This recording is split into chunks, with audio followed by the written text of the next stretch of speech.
क्या संत ने जो पुरुष के बारे में देखा और सोचा वो सही था या सच्चाई कुछ और थी? एक दिन एक संत प्रातःकाल भ्रमण के हेतु किसी समुद्र के तट पर पहुंचते हैं। संत का ध्यान वहां पर एक पुरुष पर गया। वह पुरुष एक स्त्री की गोद में सर रखकर सो रहा था। उस पुरुष के पास में एक शराब की खाली बोतल भी पड़ी हुई थी। ये सब देखकर संत ने सोचा कि यह पुरुष कितना विलासी और तामसिक है, जो कि सुबह सुबह शराब का सेवन करके एक स्त्री की गोद में सर रख के प्रेमालाप कर रहा है।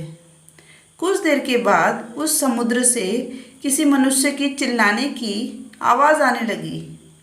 वो मनुष्य समुद्र में डूब रहा था, इसलिए वो बचाओ बचाओ ऐसे चिल्ला रहा था।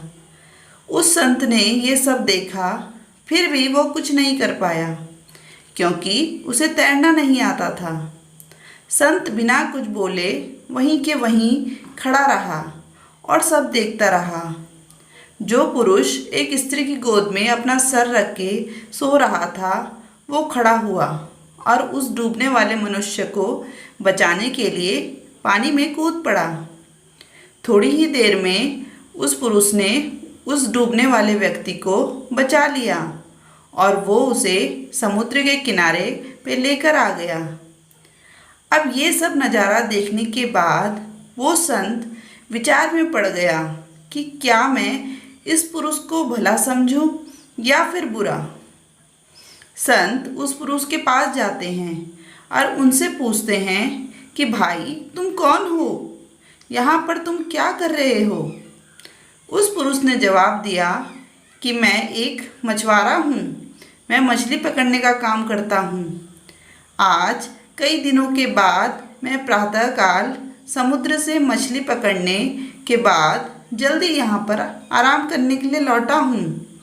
मेरी माँ मुझे लेने के लिए आई है और उसको कोई दूसरा बर्तन ना मिलने के कारण वह इस मदिरा की बोतल में पानी भरकर मेरे लिए लाई है।